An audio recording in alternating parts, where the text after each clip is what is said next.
by grandchild duties and give her a kiss on the cheek, and suddenly she laughed in my face.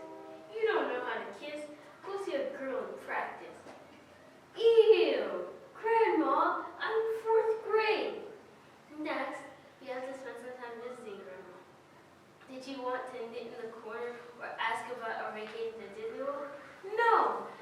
Grandma wanted to play poker. That's my idea of a fun Sunday. 5 card stud, blackjack. Texas, hold 'em up. Hold 'em up, kids. So while Grandpa was setting up the green poker table, Grandma told the story about how she hustled a real estate mogul out of 100 grand in Vegas. How do you think Grandpa and I paid for the jacuzzi? Haha, no deal, kiddo. During dinner, we started talking about our upcoming vacation to Disney World. But Grandma shut that down pretty quick. Give me a break. Disney is so safe and phony. Now skydiving, that's a blast in real life. That's a blast in real life. That's a blast in real life. Oh no, I wasn't going down that road again. I still have nightmares about the time Grandma took us deep sea diving for a surprise. Just jump in, she said. Scuba lessons are for wimps. Scuba lessons are for wimps. I think I saw the bends. Grandma still hums the Jaws theme every time I'm near the pool or her jacuzzi. After dinner, Grandma tossed me one of those mitts she's been collecting for the last 45 years. Just don't lose it in a poker game, she said with a wink. I'll admit it, I chuckled. It may be hard to live up to Grandma's expectations, but at least my grandma is cooler than yours.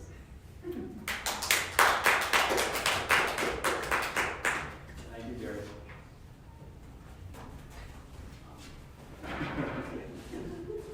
So cute.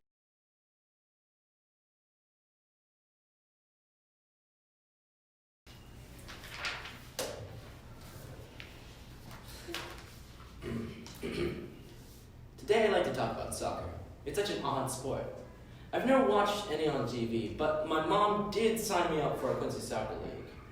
I've never seen anything quite like it. First, there are no teams. That's right, everybody is randomly assigned a color, and you play with people with the same color. Last week, I got red. At the end of the day, the teams are disbanded though. It's their way of keeping the talent evenly distributed and truly equal.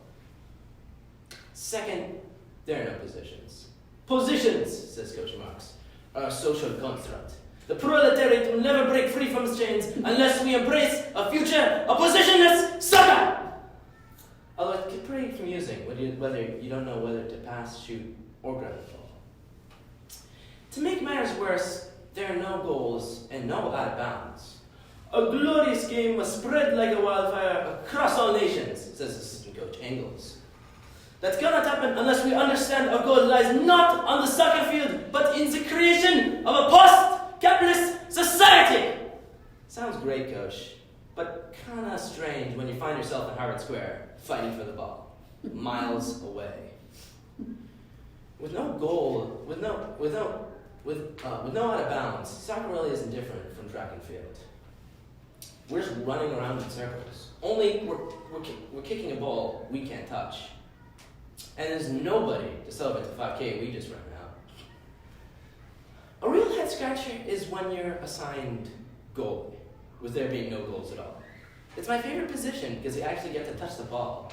Like a normal human being! Goalie has its downsides though. When I'm the goalie, I feel like I'm being put in a box. On our teams, the strategic focus is always defense. Even if there were goals, we wouldn't score any because our coaches constantly yell at us to protect the motherland. So, as you can see, Quincy Soccer League is basically a communist cell hiding in plain sight in capitalist America. But you guys from Needham, so you probably know all about that. You good? Good?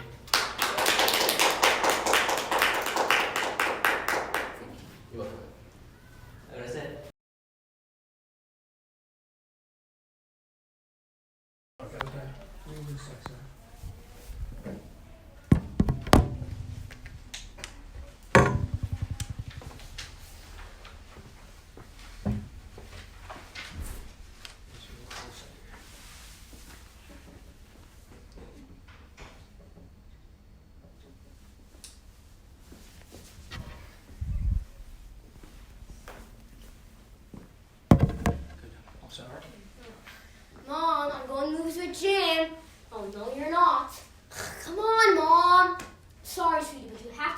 teach your little brother. Strike one. Do you think I'm mature enough to babysit? Nope. I think parents are less responsible than kids. Mom, can we eat some fish in the pool? No response. Mom, can we put some fish in the pool? Carp, bass, sunfish? No response. The phone. Strike two. Adults are always on their phone. Not for Minecraft, not for Fortnite, for stupid texts and taxes. Mom, I promise, if you let me go to Jim's house, I'll do all my homework before Sunday night. Okay, fine. Strike three. I never do my homework before Sunday night. And plus, she's so gullible. What does she think? I'm going to do my homework at Jim's house? He's not even in my class. Hey, Mom, could I have $100? Why? To buy the new Kylo Ren Lego set. Who's Kylo Ren? Strike four. He's Star Wars, Mom. Oh, like Jabba the Hutt. Who the heck is Jabba the Butt? Dude, my mom just makes stuff up. When I was a kid, hey Mama, where do stars come from? When a planet is cold, it shivers and lets off little snowflakes that stick to the sky because the sky is made of melted dark chocolate. Look, I may be in 5th grade, but I still know that is complete horseradish. And when I did my homework on Sunday night, I learned that stars are just comets that haven't learned to walk yet. Hey, Dad? Dad? I don't want to go on the camping trip. I'm going to miss Jim's airsoft birthday party. Son, we need quality time together. I want to teach you to fly fish. Strike five. Dad thinks you can fly fish. If I'm going to fly anything, it's going to be the SR-71 Blackbird, not a fish. Also, what about quality time with Jim? Strike six. Adults think they are more important than friends. Also, I had plenty of quality time with him when I was a baby. What do you call changing diapers? Hey, Dad, can you sign me off for the class trip to Mount Washington? Jim's going. You don't get to go because you get C average in school. Strike seven. I checked online, and colleges don't care about elementary school grades. And besides, I can still be a submarine pilot without a college degree. It's called enlisting, Dad. Hey, teacher, can I sit in the red chair? No, you can't. Practice your stand-up in the hall. Read it 6 times. Strike 8. As if I can't read. In a chair. Judges, can you please rank behind stand-up comedy? Let's not make this strike 9. I'll lose faith in adults completely. Very good. Nice job.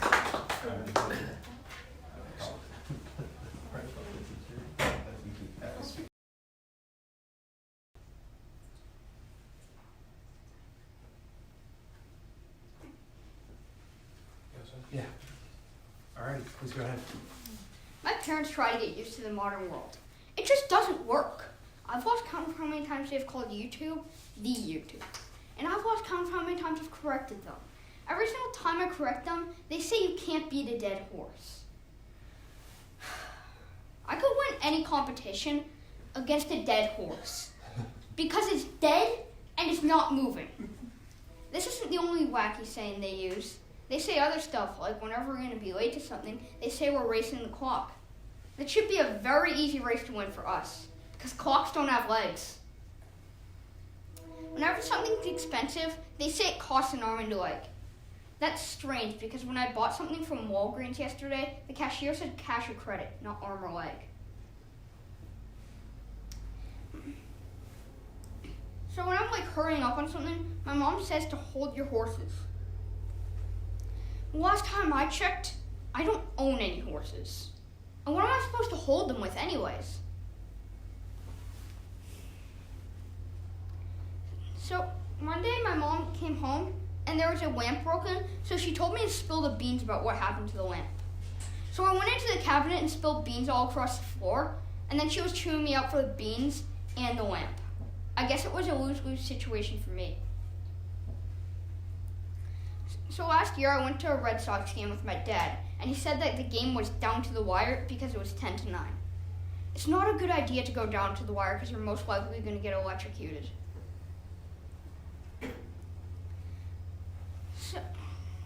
So I was in the school play, and my mom told me to break a leg. I think breaking a leg before the show was pretty counterproductive. So my dad keeps trying to get me up early, and he says that the early bird gets the worm. No thanks, Dad. I prefer Cheerios for breakfast. So whenever I'm curious about something, my mom says that curiosity killed the cat. That's actually true. R.I.P. Sparkles. The last expression they use is actions speak louder than words. Newsflash, Mom. Actions don't have vocal cords. The bus stop to the modern world's right here. My parents are waiting in the wrong place. Maybe they just have to lose the wacky expressions, and then they'll be good. Hope you enjoyed my speech. Thank you. Would you give a title for your speech, or what should we listen to the speech talk? My speech is called Idioms. Nice.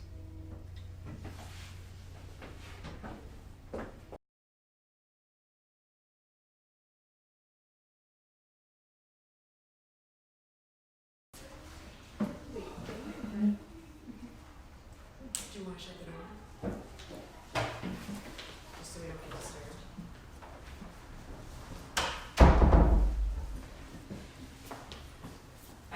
Hold on one second. I guess, excuse me, do you want to say when you're ready? Yeah, I'm good. Okay. Rain by me, Mr. G and Mr. Rose. You know what really makes me crazy? Rain. I hate it. No, not because it's wet, sloppy, soggy, and slurpy. I don't care. What I'm talking about is the way people talk about rain. Like, why do people say it's raining cats and dogs? That's just stupid. I could say it's raining chipmunks and poop. See? I can talk nonsense too. How about it's raining hippos and hot sauce? Seriously, people, let's call it what it is. Water. And when older people talk about water, rain, it's even worse. They seem to think it controls their body or something. Like my Uncle Chester always used to say, it's gonna rain because my arthritis is acting up, or my humerus is a little loose, and my prune juice just went right through me. Seriously, it's not the rain, it's because you're old as dirt. But what's even worse is the way people act when it rains. Like, drivers are crazy. The one drop of water hits the road and it turns into a total anarchy.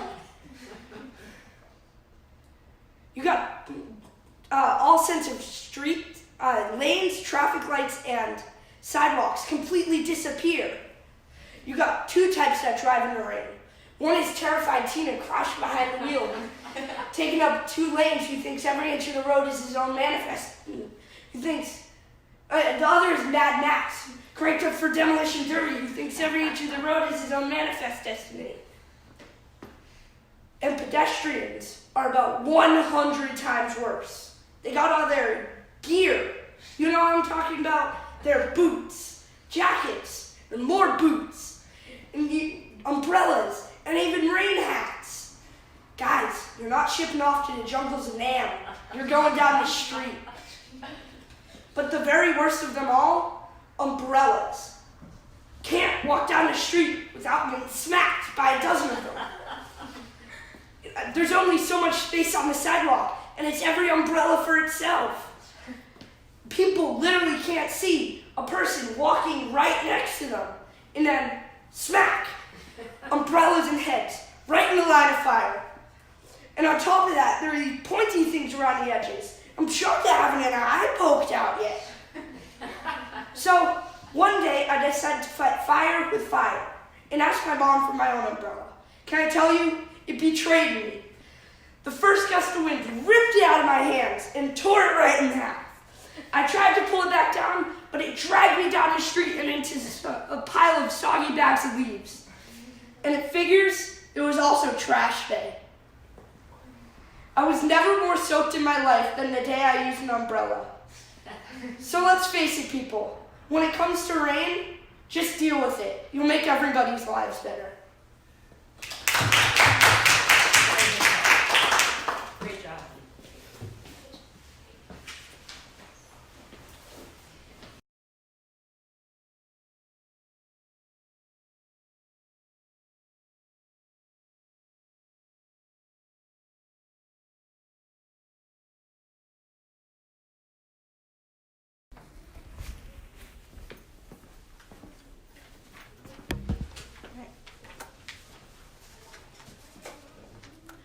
Why, how impolite of him. I asked him a civil question, and he pretended not to hear me. That is not at all nice. I say, Mr. White Rabbit, where are you going?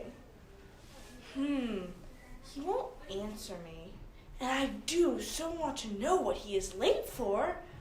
I wonder if I might follow him. Why not? There's no rule that I mayn't go where I please. I will follow him. Wait for me, Mr. White Rabbit. I'm coming too.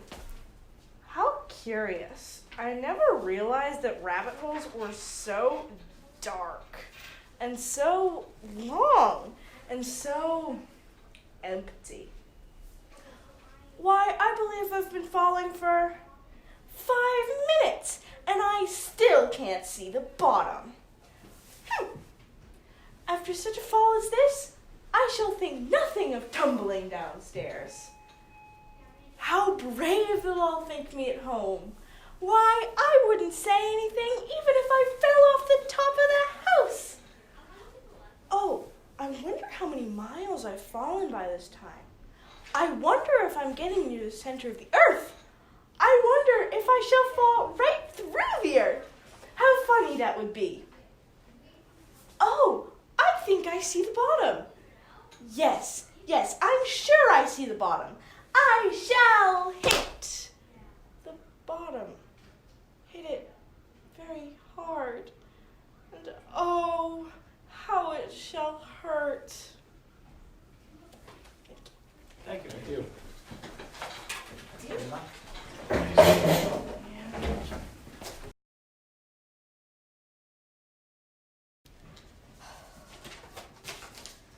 All right, whenever you're ready, Sarah.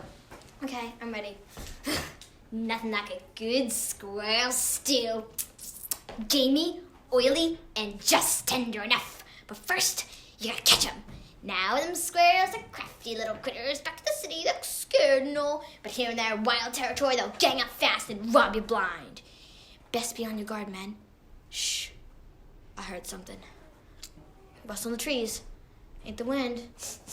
Smells like El Diablo for sure. The mightiest, the most ruthless of all the squirrel kind. He's their ringleader, see. Long ago, he dragged off one of my kin. Lord knows what happened to old Rufus after they got him. I'm fixing for revenge. Some say El Diablo ate a whole milk cow. Betsy, well, she slept peacefully in her barn. Imagine that. They're coming. Stick together, men. Back to one another. We're gonna slay these squirrels for our Rufus and for our tasty dinner. There he is. The old devil himself.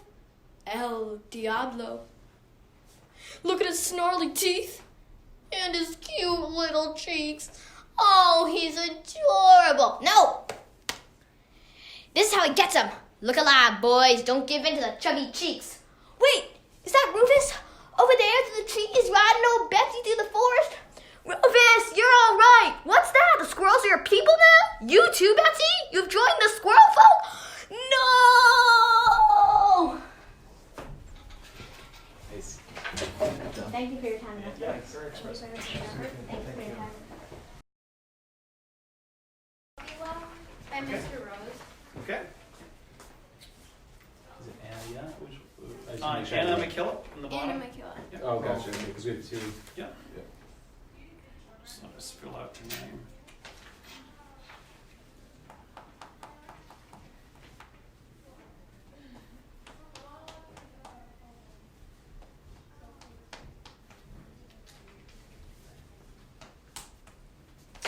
And what was your title? Puppy Love. Puppy Love. Got it.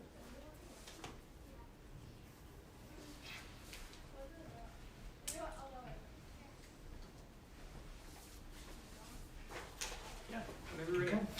Puppy Love by Mr. Rose. I wonder if today is going to be the day. All of my siblings have already been chosen. I know so. Their new masters have come over to look at them and play with them and even cuddle with them. Some of them have already been taken to their new homes. No one's even bothered with me yet. I guess that comes with the territory of being the smallest pup in your litter.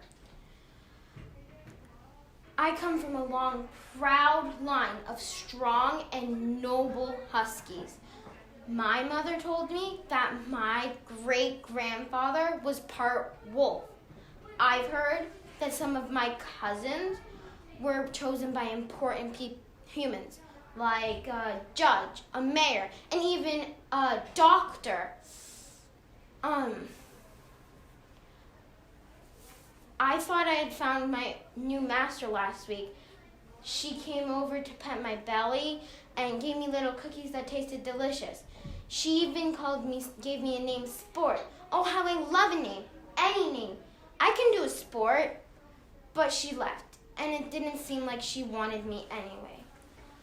I just don't want to be sent to one of those terrible places where they send bad and unwanted doggies.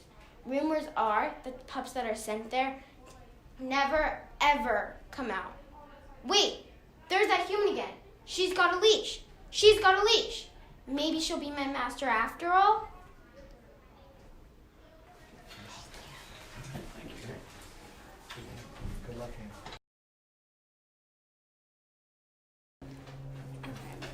It's yep, second from the bottom.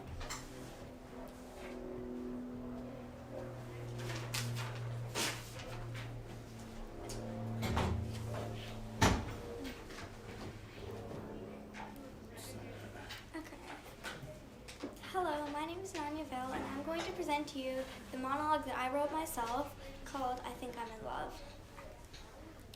I think I'm in love. We all have that guy in our life, and I think I've found him. He's the dreamiest boy on the planet. The problem is, he's gone all day. I hate it, and what I hate even more is that stupid yellow bus that takes him away each day. I wish he'd just stay home with me every day. That would be amazing. But hey, he's still the best. I mean, a girl can't have everything, am I right? But sometimes I feel like he's in love with someone else.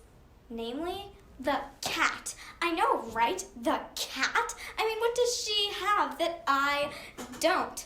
Look, there she goes now, prancing around like she owns the place or something. My boy says that cats were worshipped in ancient Egypt. So gross. And all that fur, ew, she sheds all over the couch. My couch, the one where I sit with him. Ding dong. Oh, I think he's here. Yes, he's here. I'm racing down the stairs, unable to contain my excitement, tripping over my own feet as I race to meet him. To my absolute dismay, he's picking up the cat first. So annoying. Like, back off, cat. He's mine.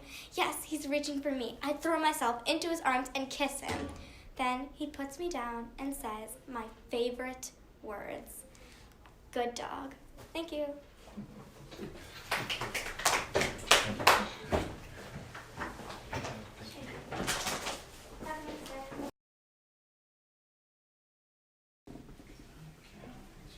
All right. Listen.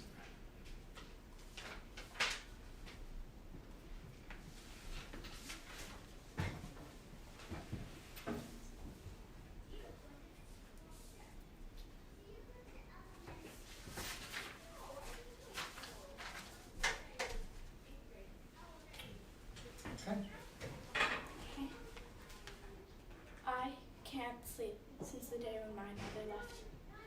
Father started to cry himself to sleep. Grandmother started walking to church every day. My life has changed forever. I have also been having these hallucinations. I hear my mother's voice. She is singing the song that I only heard when I was a baby. Her face flashes. I see her beautiful hair flying in the breeze. Her magnificent green eyes sparkle in the sunlight. Sometimes she cries. Did you leave the house because of me? Springing, she fades away. Why? Why is she on me? Doesn't she know how bad my father hurts? Last night, I found myself in the woods. The calm, beautiful woods. I could hear the birds chirping and the grass laying under my feet. I took a few steps forward and saw it. The car with the caution tape circling around it. The same car that took me to school, soccer games, birthday parties. The same car that she drove off in that day. The car that my mother died in. Look at it. Airbags flapping like pirate flags. I peer through the shattered windshield and cold air rushes into the cabin. A pair of rigid hands grip the steering wheel. That day, we argued about summer camp. I told her I'd never speak to her again. That's true. Now she sleeps, and I cannot. Now she speaks, and I can only listen. Thank you. Thank you. Thank you.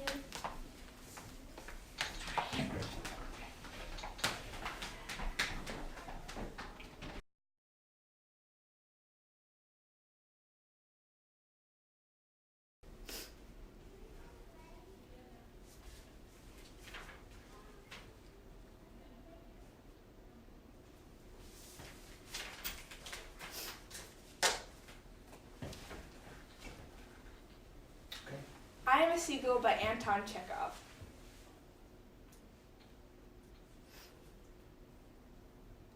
Why do you say that you kissed the ground on which I walked?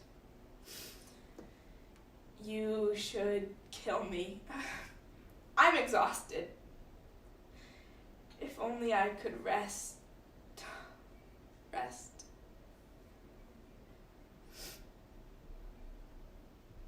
I am the seagull. No, I'm an actress. Yes. And he's here? Yes, it doesn't matter. He didn't believe in the theater. He went on mocking my dreams. And little by little, I too stopped believing and lost heart. And then came the troubles of love, jealousy, and the constant fear for my child.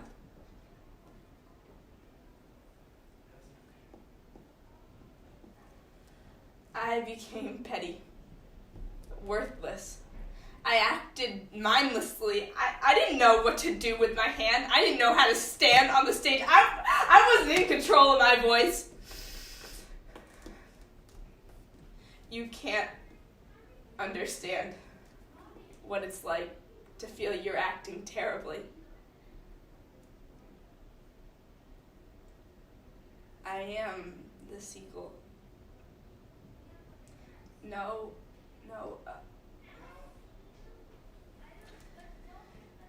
Do you remember you shot the seagull? Man just came along, saw it, and killed it from having nothing to do. The plot for a short story.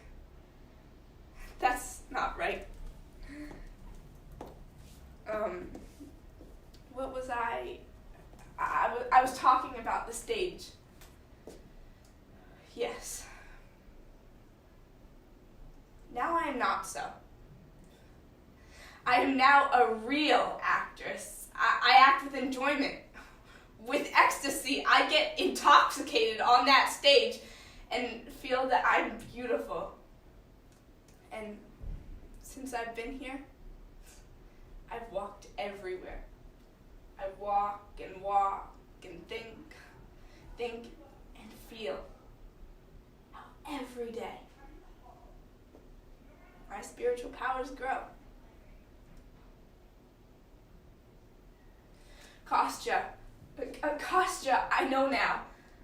I understand in what we do, whether we act on the stage or write, the most important thing isn't the fame or the glory or anything I used to dream about, but the ability to endure, to know how to bear your cross, and have faith. I have faith, and my pain is less. And when I think about my vocation, I am not afraid of life. Thank you. Oh. Thank you for your time. Very good. Thank you for your time.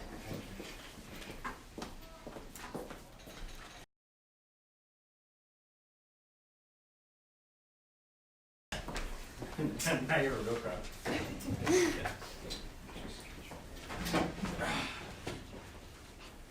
So, Alessandra, what's the name of your topic? So to my grave I go. From? None of the other kids told us what it is. So To my grave. Yeah. I go. I go.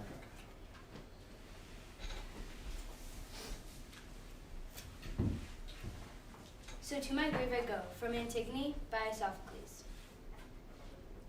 So to my grave, my bridal bower, my everlasting prison, I go, to join those many of my kinsmen who dwell in the mansions of Persephone, last and unhappiest before my time.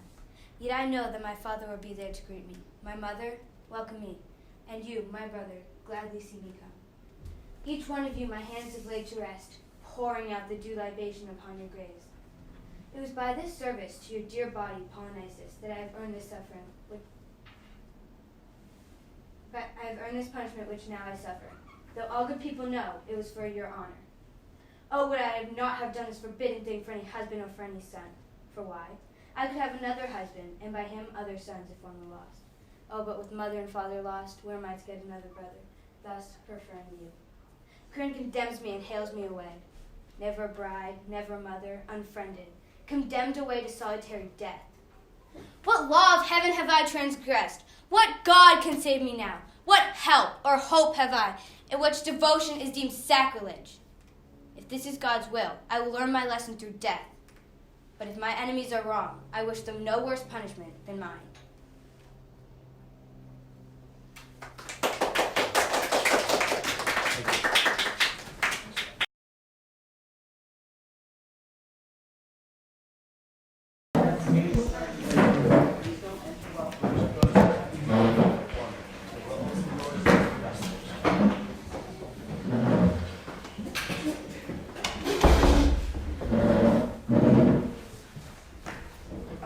So we're going to be doing a scene from A Few Good Men.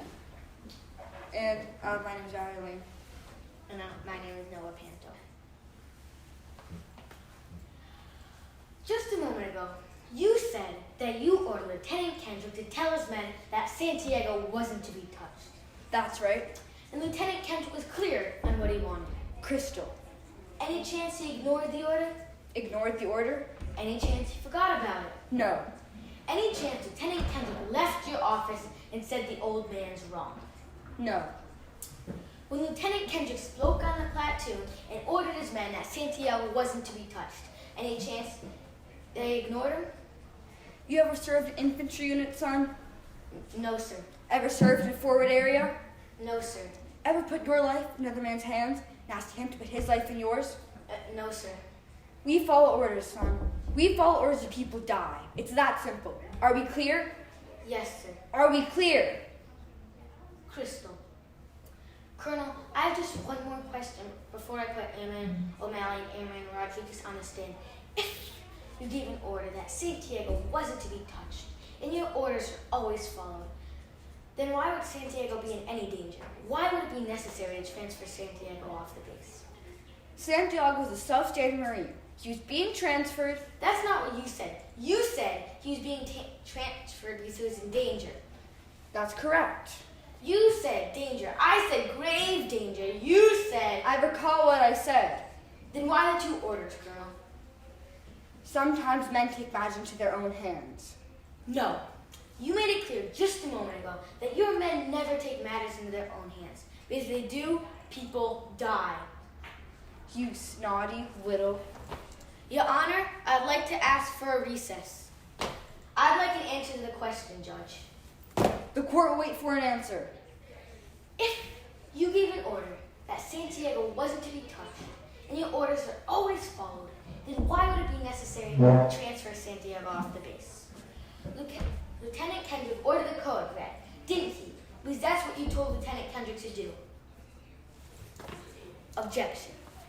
And when things got bad, you cut these guys loose. You had Marcuson sign a phony transfer order, and you doctored the logbook. Darn it! You coursed the doctor. Consider yourself in contempt. Did you order the code red? You don't have to answer that question, Colonel. I'll answer the question. You want answers? I think I'm entitled. You want answers? I want the truth. You can't handle the truth. Son, we live in a world that has walls, and those walls have to be guarded by men with guns. Who's gonna do it? You, Lieutenant Weinberg? I have a greater responsibility than you can possibly fathom. You weep for Santiago, you curse the Marines. You have that luxury. You have the luxury of not knowing what I know. Santiago's death, while tragic, probably saved lives. In my existence, while incomprehensible to you, saves lives.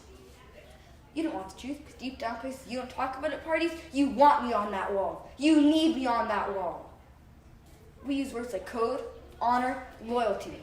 We use these words as a background when life spent defending something. You use them as a punchline.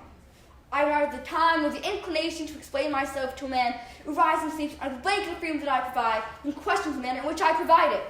I would rather that you just said thank you and went on your way. Otherwise, I suggest you pick a weapon and stay on the post. Either way, I don't care what you think you're entitled to. Did you order the code red? I did the job that day. Did you order the code red? You're darn right I did. Yeah, thank you. Thank you.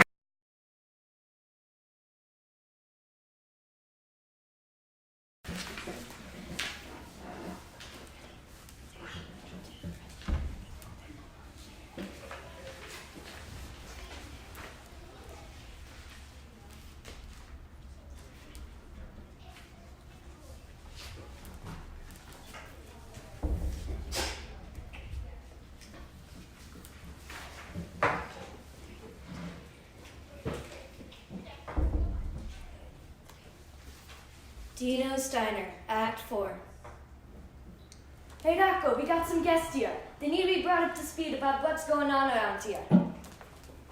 Hey guys, welcome to Dino's Diner. The wait for your table will be around 15 minutes. See, we're in a huge pickle. The mayor's here, and his favorite dish is the monster meatballs, but we're out of ground beef. Luckily, the hostess Francesca went to the store to go grab some. But she got into a bit of a fender bender. She should be arriving soon. Anyway, gotta go stall for time. Hello, Mr. Mayor. How can I help you? For your friends, 11 linguine clams, perfect. And for you, monster meatballs, good choice. But can I interest you in our specials? Yes. Please tell me about your specials. Oh, well, my personal favorite is the Luigi special.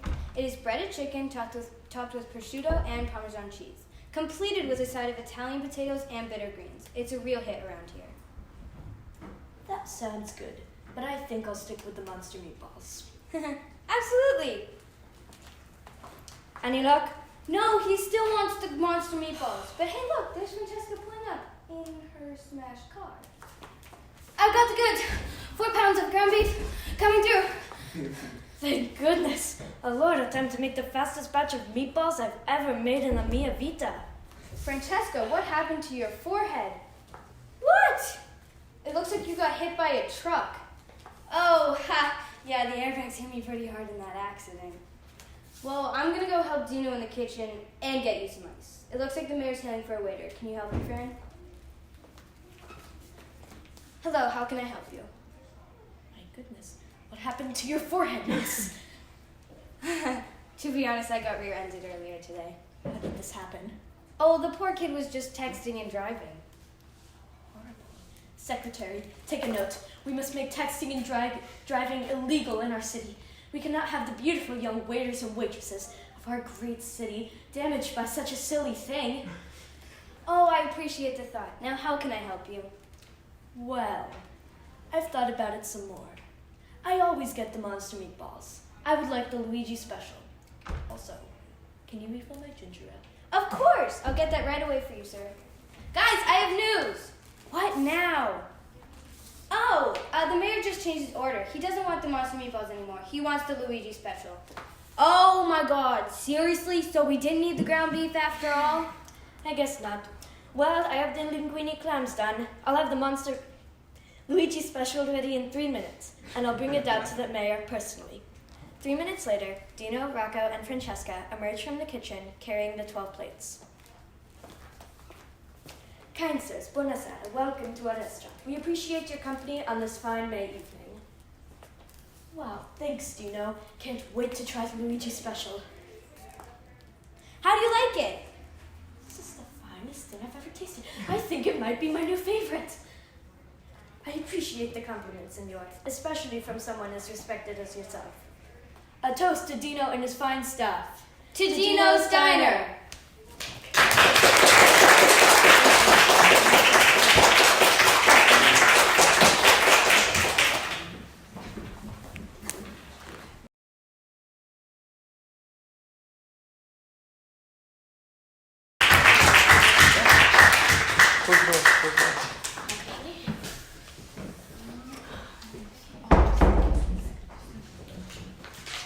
Okay, so we are doing the Muppet movie, a Jim Henson production, directed by James Bobbin. Just a fair warning, we are very committed to this act. Okay. I think he's waking up. Walter, are you okay, buddy? Where am I? Okay, this is awesome. We're at Kermit's house. Oh, gee, Walter. This is Kermit's house? Hey, yeah, how can I help you guys? Hi, Mr. Kermit. This is an honor for both of us to meet you. But, my brother, Walter, has some pretty disturbing news. What is it? Good evening, ladies and gentlemen. Not now, ladies robot. Might I offer you a drink? Tab. Good grief. New Coke. Listen, not now, ladies robot, please. Bummer. Ow. Ooh, yeah, watch out for that. Well, gag me with a spoon.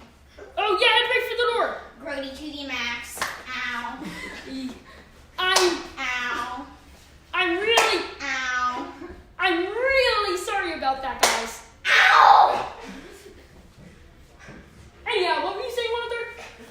Yes, Tex Richmond, the oil baron is... Yes. Oil Baron Tex Richmond, the wealthy philanthropist. He thought the old Muppet Theater is turning into a Muppet Museum. Isn't that great?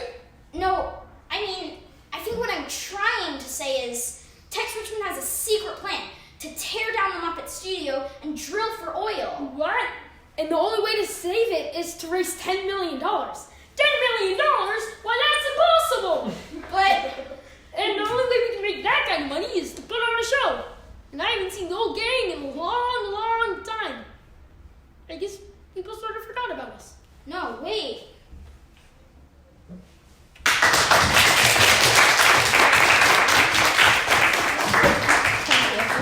Thank you. Well done.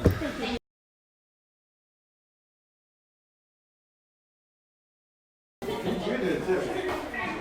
It's a better urban impersonation than Capcom. This is Anna Vinston and Lovey Moore. Congratulations on making it to the final.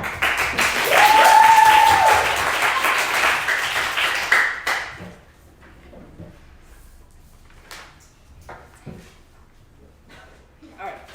How to Survive a Horror Movie. All the Skills to Dodge the Kills. By Seth Graham-Smith.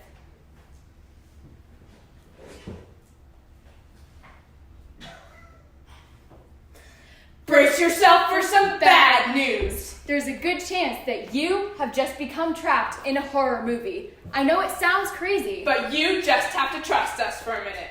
Okay, from this moment on, nothing is what it seems. You're not a human being, you're a character. And filmmakers are doing everything in their power to kill you.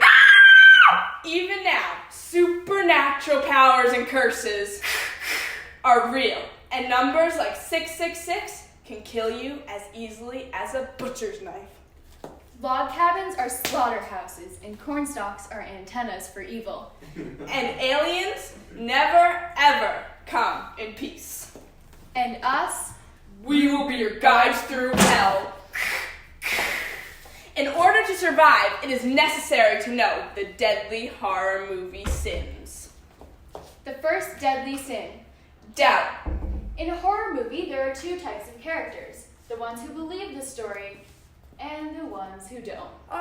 He was just a dream, honey. No! It wasn't! Come on, people. Your sons and daughters are having reoccurring dreams about being brutally murdered. Night after night, and you're brushing it off because of what? Indigestion. The second deadly sin, machismo. The football player who thinks his skills are enough to defeat the enemy. You know, the guy who just can't stand it anymore. What's your plan, punk? Awoo! Stay and wait for that thing to pick us off one by one? No way, man. Not me. Awoo! He runs off into the open yelling things like, "Come on, show me your face, you pansy!" And well, you know how that one ends. Awoo! The third deadly sin. Independence. Have you ever seen that documentary about wildebeest? The one where it's nothing but slow motion footage of them getting torn apart by lions and crocodiles. Great, isn't it? Funny how the predators always seem to kill the animals who are on the outer edges of the herd. The ones who are either too slow or too stupid to draw strength from their numbers. This is not a coincidence. Guys, I'm going home. Actually, you're going about a third of the way home, at which point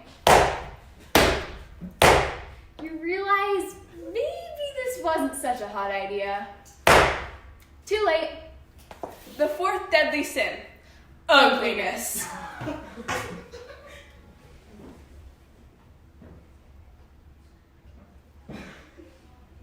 The fifth deadly sin, curiosity. Is that you, Patches? If Patches is a man hiding in your closet with razor blades on his fingertips, yes it is. You think it's dead? Nah, I'm gonna poke it with a stick. We want to watch it grab your arm and bite half your face off. The sixth deadly sin, irresponsibility. If you are in a horror movie and you accept a task and fail to carry it out, either you or someone close to you is gonna die. What's a little nap gonna hurt? A lot. Trust me, the kids are sound asleep. No, the kids are dead. So, you think you've learned everything. You have succeeded in vanquishing the enemy. Great. The chances are you have made it to the ending credits. You think you're safe, right? No, it is never safe. Once you are in a Terrorverse, you are in it for good. Chances are you'll be brought back for sequels. Screenwriters will keep dreaming up new killing methods. Directors will get sleeker and bloodier. And the enemy will keep its fangs and machetes razor sharp. You'd better keep your skills the same way.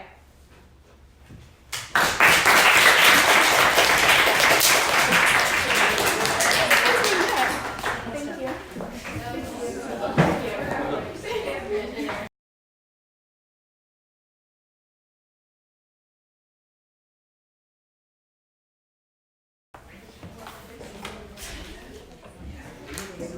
Do you want to come in?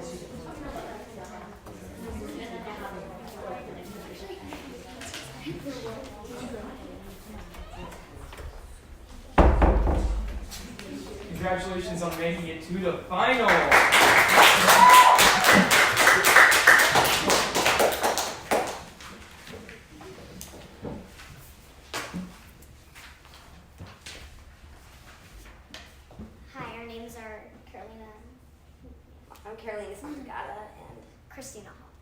and we will be doing Hotel Check-In, Saturday Night Live Season 43, starring Kumali Nanjiani and Mikey. Here you are, Mr. Adams. We figured you'd like to spend your first night stateside as something a little nicer than a Motel 6. Yeah, this is... wow. I can't thank you enough, not just for this, but for everything you did to get me out of North Korea. Just doing our job. And next time you want to make a documentary, try Paris. I hear they're a little more welcoming to Americans with cameras, but not much. Now, get some rest. Enjoy the hotel. The U.S. government is picking up the tab. Welcome home. Thanks so much, sir. May I please have the last name of the reservation, please? Yeah, Adams.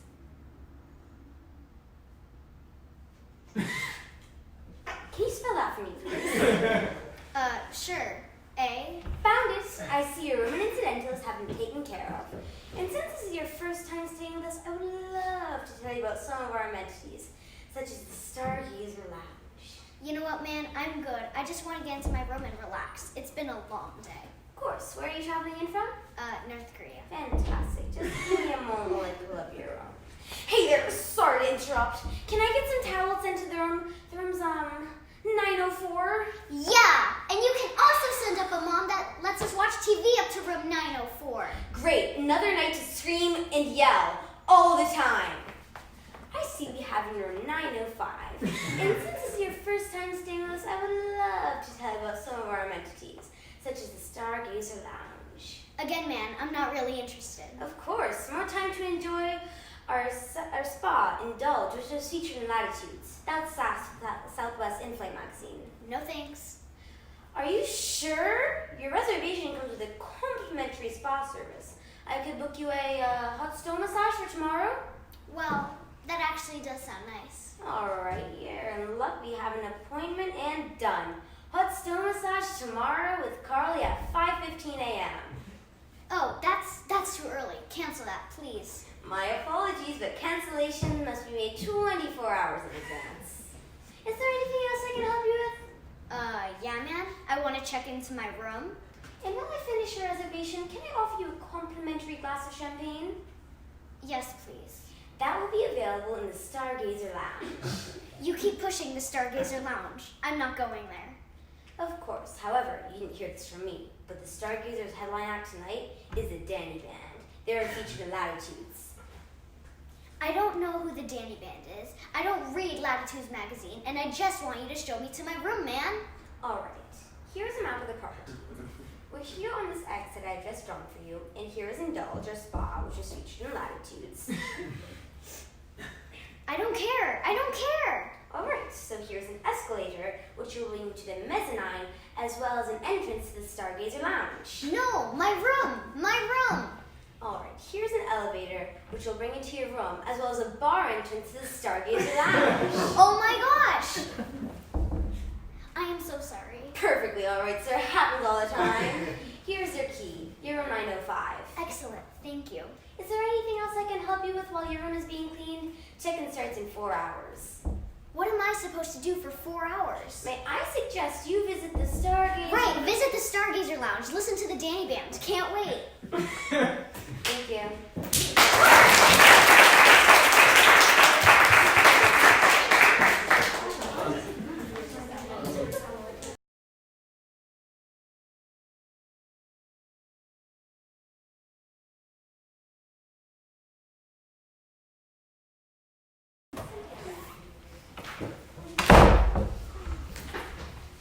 Congratulations on the final.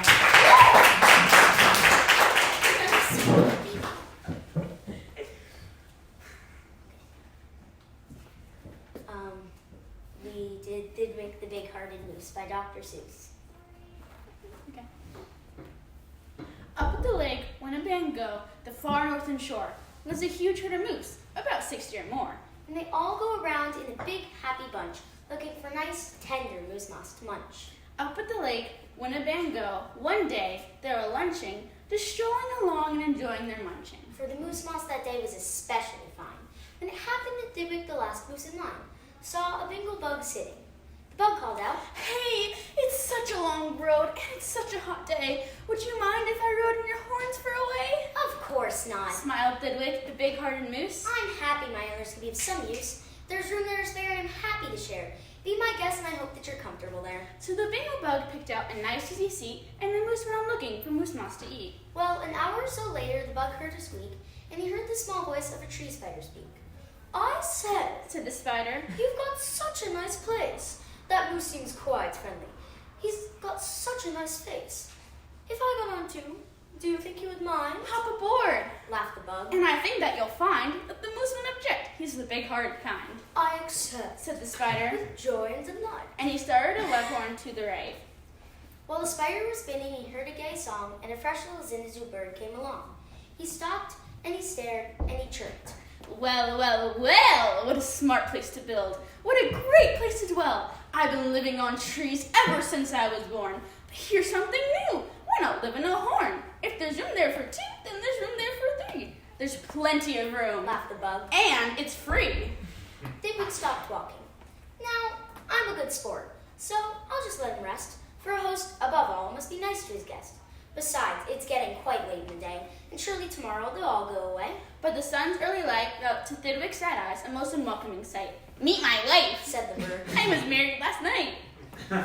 All Thidwig's friends shouted, get rid of those pests. I would, but I can't, saw poor Thidwig. They're guests.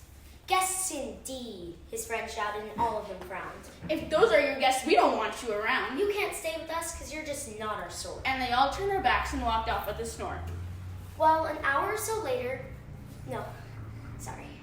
and all Thidwig's friends swam away in a bunch to the south of the lake where there's moose moss to munch. He watched the herd leaving, and then Thidwig knew he'd starve if he stayed, he'd have to go too. But you know what those pests did? They asked him some more. They asked him a fox who jumped in from the trees. They asked him some mice. They asked him some fleas. They asked a big bear, and then, if you please, came a storm of 362 bees. Thidwig sank down with a groan to his knees, and then came something that made his heart freeze. Bullets were singing right past Thidwig's face. Guns were bing-banging all over the place. Get that moose! Get that moose! Thidwig heard a voice call. Fire again and again! Shoot straight, one and all! We must get its head for the Harvard Club wall! Thidwig took his heels with the load in his head. With 500 pounds on his horns, and was fled.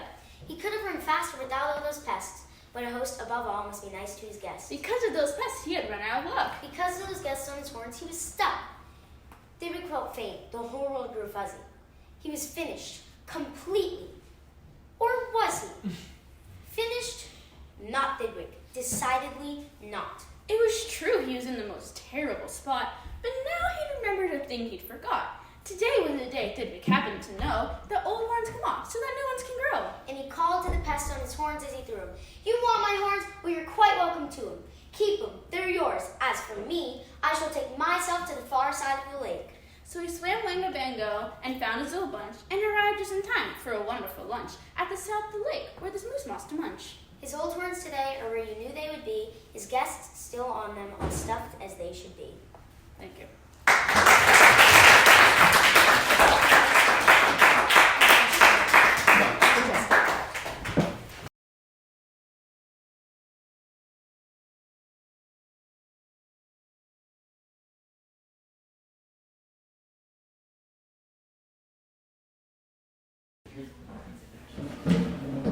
Reichard Wheeler.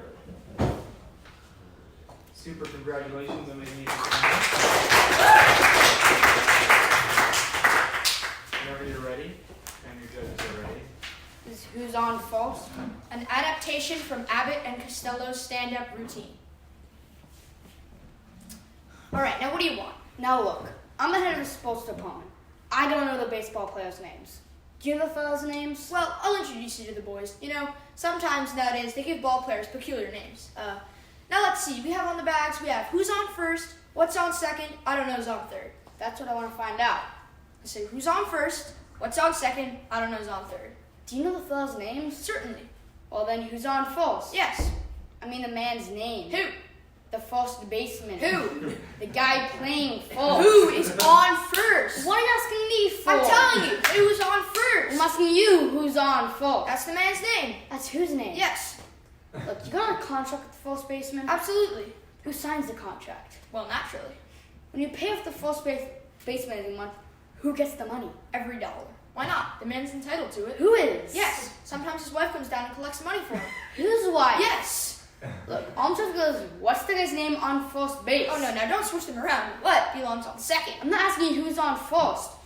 Who's on second? Who's on first? I don't know. He's on third base. We're not talking about him. Now, how did I end up on third base? You mentioned his name. If I mentioned the third base name, who do I say is playing third? Now, why do you insist on putting who on third base? Why? Who am I putting over there? Yes, but we don't want him there. All I'm trying to figure out is what's that guy's name on third base? What belongs on second? I'm not asking you who's on second. Who's on first? I don't know. Third base. Look, you go to outfield. Oh, absolutely. The left fielder's name. Why? Because. Oh, he's center field. Look, you got a pitcher on this team. Now, wouldn't this be a fine team without a pitcher? The pitcher's name. Tomorrow.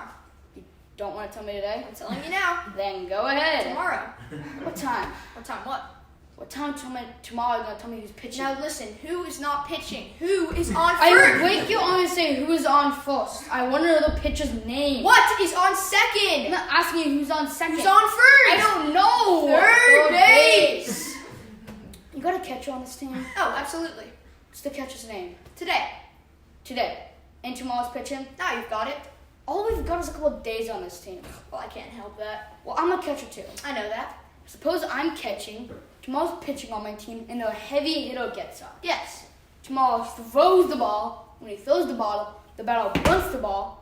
When he bunts the ball, me being a good catcher, I want to get the guy out at first base, so I pick up the ball and throw it to who? Now that's the first thing you've said right. I don't know what I'm talking about. Well, that's all you have to do.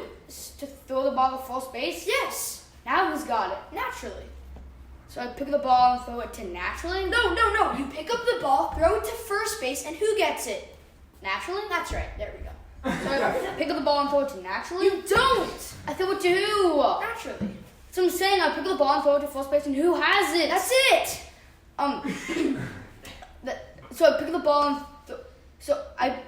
throw it to first, and who has it? Naturally. You better have it. I pick up the ball, throw it to first base. Whoever grabs the ball, the guy runs to second. Who throws it to what? What throws it to? I don't know. I don't know if it's back small, triple play. Yes. Another guy gets up. It's a long fly ball because why? I don't know. He's on third, and I don't give it down. What was that? I said I don't give it down. Oh, he's our shortstop.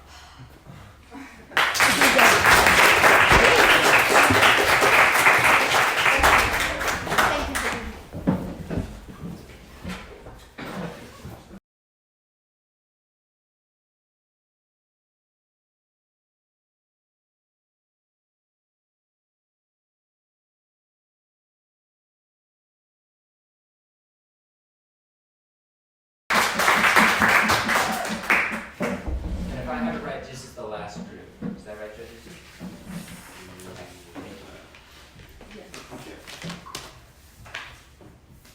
Hi, so I'm Carolyn Simmons, and I'm Grace Lynch. And we're doing the Three Billy Goats Gruff. Translated by George Webb Dasent. Once upon a time, there were 3 billy goats who had to go up to the hillside to make themselves fat. The name of all 3 was Gruff. On the way up to the hillside was a cascading stream with a bridge, and under the bridge lived a great ugly troll with eyes as big as saucers and a nose just as long as a poker. So first of all came the youngest billy goat Gruff to cross the bridge. Tweet, swap, tweet, swap, went the bridge. Who's that tripping over my bridge? Oh, it's only I, the teeniest billy goat Gruff, and I'm going up to the hillside to make myself fat. Said the billy goat who had such a small voice. Now I'm coming to gobble you up. Pray don't take me. I'm too little that I am, said the billy goat. Wait a little till the second billy goat Gruff comes. He's much bigger. Well, be off with you then. A little while after came the second billy goat Gruff across the bridge. Zwip, zwap, zwip, zwap, zwip, zwap, went the bridge. Who's that tripping over my bridge? Oh, it's only the second billy goat Gruff, and I'm going up the hillside to make myself fat, said the billy goat, who hadn't such a small voice. Now I'm coming to gobble you up.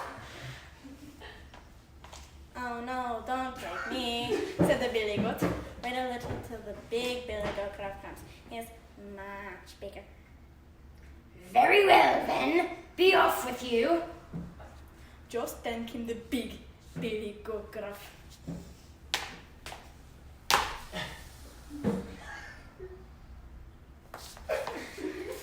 Tvip, tvap, tvip, tvap, tvip, tvap, tvip, tvap. When the bridge for the Billy Goat was so heavy, the bridge creaked and rolled right under him. Who's that tripping over my bridge? It is I, the big Billy Goat Gruff, said the Billy Goat with an ugly hoarse voice of his own. Now I'm coming to gobble you up. Well, come along. I've got 2 spears and I'll poke your eyeballs at you. I've got besides 2 cooling stones, and I'll crush you into bits, body and bones. That was what the big Billy Goat said. Then he flew at the troll and poked his eyes out with his ears and crushed him to bits, body and bones, and tossed the troll into the cascade. Then the Billy Goat went back up to the hillside. There they got so fat they were scarcely able to walk home. And if the fat hadn't fallen off of them. And so, snip, snap, snap, the tails tore that. Thank you.